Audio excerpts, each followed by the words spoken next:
TNPSC உடைய group 4 தேர்வுக்கான notification நீங்க பார்த்திருப்பீங்க.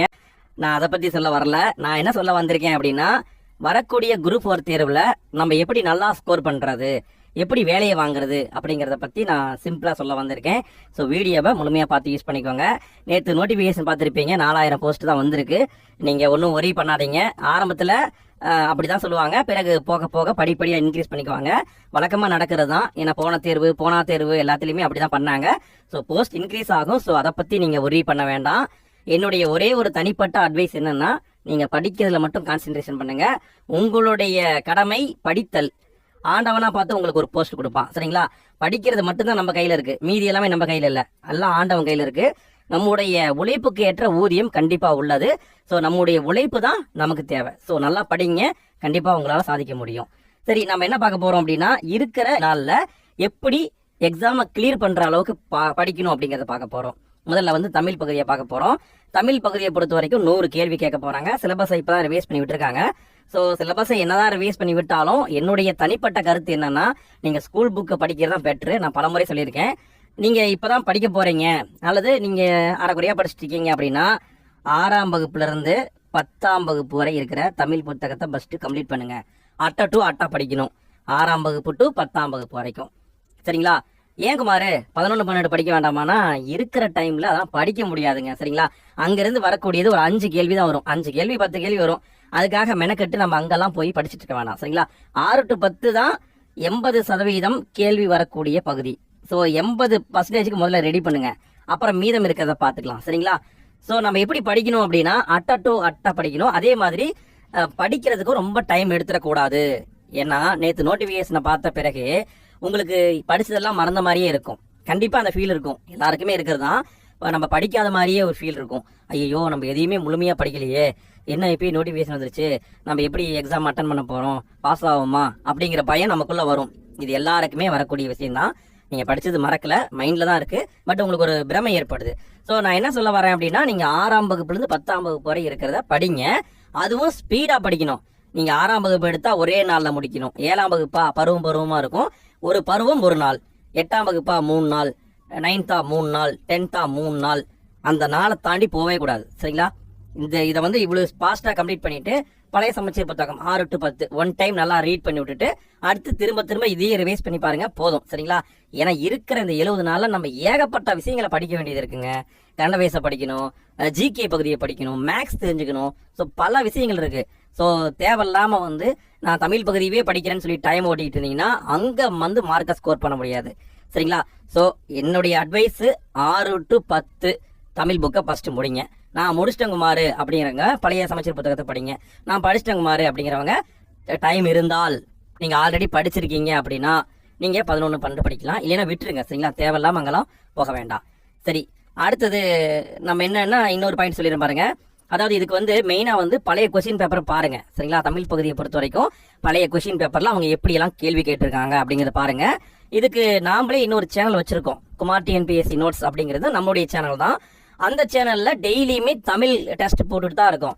டிஎன்பிஎஸ்சியுடைய பழைய கொஸ்டின் பேப்பர், தமிழ் தகுதி தேர்வு வினாத்தாள் எல்லாத்தையுமே எடுத்து போட்டுட்டு இருக்கோம். இது வரைக்கும் பார்த்தீங்கன்னா 63 டெஸ்ட் ஓடிடுச்சு. நீங்க ஃபாலோ பண்ணிட்டு இருப்பீங்கன்னு நினைக்கிறேன். ஃபாலோ பண்ணலைன்னா இந்த வீடியோக்கு கீழே லிங்க் கொடுக்குறேன், டிஸ்கிரிப்ஷன்லையும் ஃபர்ஸ்ட் கமெண்ட்ல லிங்க் கொடுக்குறேன். அந்த சேனலை மறக்காம சப்ஸ்கிரைப் பண்ணி வச்சுக்கோங்க. அதில் டெய்லியுமே காலைல 5 மணிக்கு டெய்லியும் 50 கொஸ்டின்ஸ் வந்துகிட்டே இருக்கு. நீங்க பழைய கொஸ்டின் பேப்பரை ஒர்க் அவுட் பண்ணாவே போதுங்க. பழைய கொஸ்டின் பேப்பரை ஏன் முக்கியம், எதுக்கு முக்கியம் அப்படின்னு கேட்டீங்கன்னா, அதாவது நம்ம ஒரு காம்படிஷன்ல போய் இறங்குறோம், ஆப்போசிட்ல இருக்கிறவன் எப்படிப்பட்டவன், அவனுடைய பலம் என்ன, பலவீனம் என்ன, அவனை எப்படி ஜெயிக்கிறது அப்படிங்கிறத தெரிஞ்சுக்கிட்டீங்கன்னா தான் நீங்க ஜெயிக்க முடியும். சும்மா போய் மல்லு கட்டினா ஜெயிக்க முடியாது. அதே மாதிரி தான் டிஎன்பிஎஸ்சி அவங்க கொஸ்டின் பேப்பரை எப்படி செட் பண்றாங்க, எந்த மாதிரியான கேள்வியை கேட்கறாங்க, எந்த ஏரியாவில் ரிப்பீட்டா கேட்டுக்கிட்டே இருக்காங்க அப்படிங்கிறத கண்டுபிடிச்சிட்டிங்கன்னா ஈஸியா எக்ஸாமை கிராக் பண்ணலாம், சரிங்களா? அதாவது எக்ஸாம் அங்கே போய் உட்காந்துட்டு என்னதான் தரவா படிச்சிருந்தாலும் அவங்க எப்படியெல்லாம் டூஸ் பண்ணி கேள்வி கேட்பாங்கன்னு தெரியாம போயிடுச்சுன்னா பாஸ் ஆகிறது கஷ்டம். அதுவே இங்கே கற்றுக்கிட்டு போனீங்கன்னு வச்சுக்கோங்களேன், அங்கே ரொம்ப எளிமையாக மாறிடும். ஸோ அதனால் நான் என்ன சொல்கிறேன்னா, நீங்கள் பழைய கொஷின் பேப்பரை எடுத்து பாருங்கள், எப்படியெல்லாம் கேள்வி கேட்பாங்க, எப்படி மாற்றி கேட்பாங்க, எந்த ஏரியாவில் ஃபோக்கஸ் பண்ணுறாங்க அப்படிங்கிறத நீங்கள் கற்றுக்கிட்டிங்கன்னா எக்ஸாம் காலுக்கு போன உடனே அங்கேயும் ஈஸியாக எக்ஸாமில் நல்லா அட்டன் பண்ணலாம். உங்களுக்கு பெரிய அளவுக்கு வித்தியாசம் இருக்காதுங்க, சரிங்களா? அதாவது புது வீட்டுக்கு போகிறது எப்படி, பழைய வீட்டுக்கு போகிறது எப்படி. இப்போ நீங்கள் ஒரு ஊர்லேருந்து நீங்கள் உங்கள் மாமா வீட்டுக்கோ அத்தை வீட்டுக்கோ போகிறீங்கன்னு வச்சுக்கோங்களேன். இப்போ நீங்கள் டக்குன்னு அடிக்கடி போயிட்டு இருக்கிற வீடாக இருந்தால் ஈஸியாக போய் ஜாலியாக மாமா வீடு இங்கே தான், சமையலறை இங்கே தான், இதெல்லாம் தெரியும் உங்களுக்கு. அதுவே ஒரு புதிய வீடாக இருந்தால் நீங்கள் வந்து நர்வஸாக இருப்பீங்க, நம்ம வந்து கொஞ்சம் தயக்கமாக இருப்போம், என்ன ஏது அப்படின்ட்டு. ஸோ அது மாதிரி தான், நீங்கள் அடிக்கடி பழகிட்டீங்க அப்படின்னா நீங்கள் அங்கே போனாலும் பயப்பட தேவையில்ல. ஸோ அதை பார்த்துக்கோங்க. டெய்லியுமே டெஸ்ட் போட்டுட்ருக்கோம். அது மட்டும் இல்லாமல் இப்போ ஜிகே பகுதிக்கும் ஆரம்பிச்சிருக்கோம். ஸோ பார்த்துக்கோங்க. அடுத்தது நம்ம ஜிகே பகுதியை பார்க்க போகிறோம். இதில் வந்து யூனிட் வைஸ் கொடுத்துருக்காங்க. முதல் யூனிட்டில் வந்து சயின்ஸ் கொடுத்துருக்காங்க. சயின்ஸ் பகுதியில் 5 கேள்வி தான் நாங்கள் கேட்போம் அப்படின்னு சொல்லியிருக்காங்க. இருக்கிற 70 நாளில் நீங்கள் வந்து கண்டிப்பாக சயின்ஸை படிச்சிருக்க மாட்டீங்க. இனியும் படிக்க வேண்டாம், டைம் வேஸ்ட் பண்ணிடுவீங்க. ஸோ என்னுடைய சஜஷன் என்னென்னா, இங்கே பாருங்களேன், அறிவியல் மற்றும் தொழில்நுட்பத்தில் அண்மை கால கண்டுபிடிப்புகள் நடப்புடிகளும் கொடுத்துருக்காங்க. ஸோ இதில் வந்து ஒரு 2 கொஷினை கேட்டு விட்டா கூட எப்படி பார்த்தாலுமே 3 கொஷின் தான் புக்கில் வரப்போகுது. அதுக்கு மெனக்கட்டு நம்ம நிறைய படிக்கணுமான்னு கேட்டால் நிறைய படிக்க தேவையில்ல. சரி, எதை தான் படிக்கணும் குமார் அப்படின்னா, அமிலம், காரங்கள், உப்பு, கண்டிப்பாக ஒரு கேள்வி வந்துருங்க. சரிங்களா? அடுத்து உரங்கள் மற்றும் பூச்சிக்கொல்லிகள், இந்த 2 டாபிக் முடிஞ்சதா? அடுத்து வேற என்ன இருக்கு? வேற வந்து அணுக்கரு இயற்பியல முக்கியமான பாயிண்ட். அடுத்தது உடல் நலம் மற்றும் சுகாதாரம், நோய்கள். இந்த 4 டாபிக்கை மட்டும் முடிஞ்சா பாருங்க. இல்லைன்னா பழைய கொஸ்டின் பேப்பரை எடுத்து அதுல அறிவியல் சம்பந்தமா என்ன கேள்வி வந்திருக்கு அப்படிங்கிறத மட்டும் பாருங்க, போதும். சரிங்களா? அதாவது 5 கேள்விக்காக ரொம்ப மெனக்கிட்டு டைம் வேஸ்ட் பண்ணிடக்கூடாது. நீங்க இது வந்து கடல் மாதிரி, இந்த அறிவியல் என்பது ஒரு கடல்ல குதிக்கிற மாதிரி. கடல்ல இருந்து தப்பிச்சு வர்றது ரொம்ப ரொம்ப கஷ்டம். ஸோ வந்து என்னுடைய அட்வைஸ் வந்து பழைய வினாத்தாள் அதை நம்ம பார்க்கறது தான் சிறப்பாக இருக்கும் இருக்கிற காலங்களில். சரிங்களா? சரி, ஓகே. இதையும் நம்ம வீடியோவை போட்டுருவோம். அந்த சேனலை வேணால் சப்ஸ்கிரைப் பண்ணிக்கோங்க. அடுத்து 2வது யூனிட் வந்து புவியியல். புவியியல் 5 கேள்வி கேட்க போகிறாங்க. இதுலேயுமே பார்த்தீங்கன்னா நடப்பு நிகழ்வுகள் வரப்போகுது. ஆனால் இதில் ஒரு சிறப்பு என்ன அப்படின்னா, இந்த புவியியல் பகுதியை நீங்கள் படிக்கிற மாதிரி இருந்தால், இது வரைக்கும் டிஎன்பிஎஸ்சியில் எப்படி கேள்வி வந்திருக்குன்னா, 10ஆம் வகுப்பில் இருக்கிறத மட்டும்தான் கேட்டிருக்காங்க. 10th ஜாகிரபியை மட்டும் படிக்கவும், வேற எதையும் படிக்க தேவையில்லையான்னு கேட்டால் படிக்க தேவையில்லை. வெறும் 8-9 பாடம் தான் இருக்கும். அந்த 8-9 பாடத்தை மட்டும் படிங்க. சரிங்களா? வேற எதுவுமே தேவையில்ல. 6ஆம் வகுப்பு படிக்க வேணாமா? படிக்காதீங்க. 7ஆம் வகுப்பு வேணாம், 8 வேணாம், 9 வேணாம், 10 மட்டும் படிங்க, போதும். அவ்வளோதான், தூக்கி போட்டு போயிட்டே இருங்க. சரிங்களா? இங்கிருந்து தான் கேள்விகள் வந்துகிட்டு இருக்கு. போன குரூப் 4லயும் அப்படிதான் வந்தது, அதுக்கு முன்னாடியும் அப்படித்தான் வந்தது. அடுத்தது யூனிட் 3. யூனிட் 3ல வரலாறு மற்றும் இந்திய தேசிய இயக்கத்தை கொடுத்துருக்காங்க. இதுல வந்து 10 கேள்வி வரப்போகுது. ஸோ கொஞ்சம் முக்கியத்துவம் கொடுக்கணும். ஆனா இதுலயும் நீங்க எப்படி படிக்கணும் அப்படின்னா, வரலாறு பகுதியில இவங்க கொடுத்துருக்காங்க இல்லையா, சிந்து சமவெளி நாகரிகம், கண்டிப்பா ஒரு கேள்வி வரும். குப்தர்கள், டெல்லி சுல்தான்கள், முகாலயர்கள், மராத்தியர்கள், தென்னிந்திய வரலாறு, இந்த டாபிக்கை மட்டும் பார்த்துட்டு வேற எதையுமே பார்க்கக்கூடாது. இதை மட்டும் பார்த்துட்டு அடுத்தது இந்திய தேசிய இயக்கம், இதெல்லாம் எங்க இருக்கும்னா 10th இருக்கும். 10th புதிய சமச்சீர் புத்தகம். அடுத்து 12th, நீங்க இதை மட்டும் பார்த்தீங்கன்னாவே போதும். 10க்கு கண்டிப்பா ஒரு 7-8 கேள்வி போட்டுடலாம். சரிங்களா? அதாவது நான் வந்து இந்த ஹிஸ்ட்ரி எல்லாம் பார்க்கல குமார் அப்படின்னாலும், நம்முடைய சேனல்லேயே நம்ம வீடியோ போட்டிருக்கோம், ஷார்ட் நோட்ஸ் போட்டிருக்கோம். ஒரு 1/2 hourக்குள்ள ஒரு பாடத்தை கம்ப்ளீட் பண்ணி கொடுத்துருப்போம். எல்லாத்தையுமே கம்பைன் பண்ணி தான் கொடுத்துருப்போம். ஸோ நம்ம சேனல்லேயே விசிட் பண்ணி பாருங்க. வேணும்னா எந்த டாபிக் வேணுமோ, இப்போ சிந்து சமவெளி நாகரிகம் குமார் டிஎன்பிஎஸ்சி அப்படின்னு நினச்சிங்கன்னா நான் வீடியோ போட்டிருந்தா அது உங்களுக்கு முன்னாடியே காட்டும். சரிங்களா? ஸோ வந்து நான் என்ன சொல்கிறேன்னா, 10th 12th மட்டும் பார்த்தா போதும் சொல்கிறேன். அதை மட்டும் பாருங்க, போதும். வேற எதுவும் தேவையில்ல. Next unit 4. யூனிட் 4ல வந்து பாலிட்டியை கொடுத்துருக்காங்க. 15 கேள்வி வரப்போகுது. ஸோ ரொம்ப முக்கியம். ஸோ பாலிட்டியை பொறுத்த வரைக்கும் 6 to 12 படித்தா போதும். அதுவும் 11ஆம் வகுப்பில் பார்த்தீங்கன்னா 2 பாடம் இருக்கும், அதை மட்டும் பார்த்தா போதும். 10th பாலிட்டிக்கு ரொம்ப இம்பார்ட்டன்ட் கொடுக்கணும். நீங்கள் முதல்ல படிக்க வேண்டியது 10th பாலிட்டி. 10th பாலிட்டியை ஃபஸ்ட்டு படிங்க. அதற்கு பிறகு 12th பாலிட்டியை படிங்க. அப்புறம் கீழ் வகுப்பில் இருக்கிறத படிங்க. சரிங்களா? அடுத்து கரண்ட் பேஸ் பண்ணியும் கேட்பாங்களாம். ஸோ அதை விட்டுருங்க, பார்த்துக்கலாம். சரிங்களா? ஸோ என்னுடைய அட்வைஸு, நீங்கள் பாலிட்டினா 6 to 12 ஸ்கூல் புக்கை முடிச்சுட்டு பழைய வினாத்தாள்கள் எடுத்து பார்த்தீங்கன்னாவே போதும். சரிங்களா?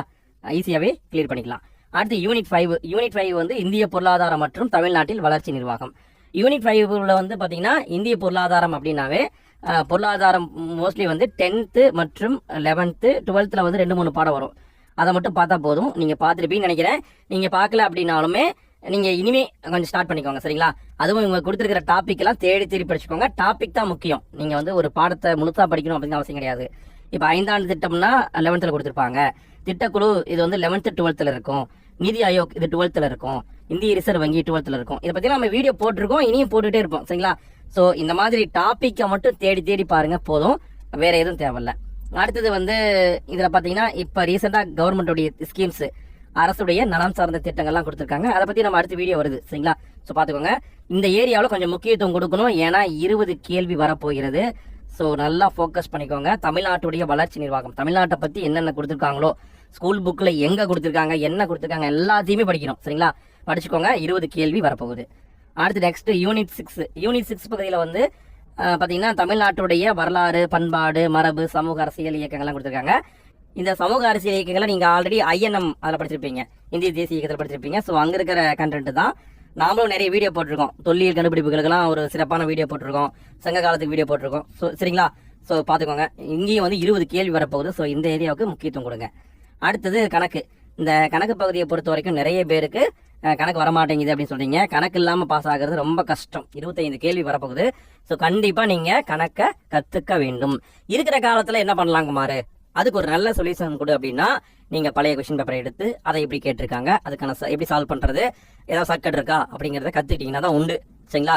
அதாவது சிம்பிளிகேஷன் பண்ணுறது, HCF, அப்புறம் தனி வட்டி, கூட்டு வட்டி, பரப்பு, இதெல்லாமே வந்து பார்த்தீங்கன்னா நீங்கள் பழைய கொஸ்டின் பேப்பரை எடுத்து பார்த்தீங்கன்னாவே போதும். சரிங்களா? இதுக்கு வந்து நீங்கள் வேறு ஆல்டர்னேட்டிவ் சொல்யூஷன் கண்டே பிடிக்க முடியாது. பழைய கொஸ்டின் பேப்பர் மட்டும்தான். நீங்கள் அதை பார்த்துட்டு எப்படியும் இதில் வந்து ஒரு 20க்கு மேலே போட்டால் தான் போஸ்டிங் வாங்க முடியும். சரிங்களா? ஸோ இதெல்லாமே இருக்குது, பார்த்துக்கோங்க ஃப்ரெண்ட்ஸ். மோஸ்ட்லி வந்து நம்மளால் எதுவுமே கவர் பண்ண முடியாது அப்படின்னு கிடையாது, எல்லாத்தையுமே கவர் பண்ணலாம். ஆனால் ஒரு விஷயத்தை மைண்டில் வச்சுக்கோங்க, எந்த ஒரு டாபிக் ஆரம்பிக்கும் போதும் நீங்கள் கண்டிப்பாக அதில் லேக் ஆகிடுவீங்க. அதாவது அதிலேயே உட்காந்துட்டு காலத்தை ஓட்டிடுவீங்க. அந்த தப்பு மட்டும் நடக்காத பார்த்துக்கோங்க. ஏன்னா இருக்கிற டைம் ரொம்ப குறைவான டைம். இந்த குறைவான டைமில் எந்த அளவுக்கு அதிகமான கண்டென்ட்டை நம்மளால் படிக்க முடியுமோ படிச்சுக்கோங்க. சரிங்களா? ஸோ ஒரு பாடத்தை எடுத்தால் டப்புன்னு தூக்கி வச்சுட்டு போயிட்டே இருக்கணும். இப்படி இந்த 70 நாளில் கரெக்டாக பயன்படுத்திக்கிட்டீங்க அப்படின்னா சக்ஸஸ் உங்களுக்கு தான். சரிங்களா? நீங்கள் எதை பற்றியும் ஒரே பண்ணிக்க தேவையில்ல. ஏன்னா எல்லாருமே இப்போ கவலைப்பட்டுட்டு இருப்பாங்க. அதாவது இந்த மாதிரி போஸ்டிங் கம்மியாக வந்திருக்கு, எப்படி பாஸ் ஆகுறதுன்னு தெரியல அப்படின்ட்டு எல்லாருமே படிக்க மாட்டாங்க. எல்லாரும் அதே மைண்டில் தான் இருப்பாங்க. இந்த சமயத்தில் எவன் ஒருத்தன் அவனுடைய படிப்பில் கான்சென்ட்ரேஷன் பண்ணி அவனுடைய பாதையில் சரியாக போயிட்டே இருக்கானோ அவனுக்கு வெற்றி உறுதி. அந்த ஒருத்தன் நீங்களாக இருப்பீங்கன்னு நான் நினைக்கிறேன். ஓகே ஃப்ரெண்ட்ஸ், இந்த வீடியோ எப்படி இருந்தது அப்படிங்கிறத மறக்காம கமெண்ட்ல போட்டுவிடுங்க. வீடியோ பிடிச்சா லைக் பண்ணுங்க ஃப்ரெண்ட்ஸ். இதே மாதிரி அந்த சேனலையும் குமார் TNPSC நோட்ஸ் அப்படிங்கிற சேனலையும் சப்ஸ்கிரைப் பண்ணிக்கோங்க. அந்த சேனலில் தொடர்ந்து நிறைய டைப்பான கொஸ்டின்ஸ் வந்துட்டு இருக்கு. பாலிட்டி, சயின்ஸு, எக்கனாமிக்ஸு, மேக்ஸு எல்லாமே இனி தொடர்ந்து வரப்போகுது. நீங்கள் பார்த்து யூஸ் பண்ணிக்கோங்க. ஓகே ஃப்ரெண்ட்ஸ், அடுத்த வீடியோவில் சந்திப்போம். தேங்க்யூ.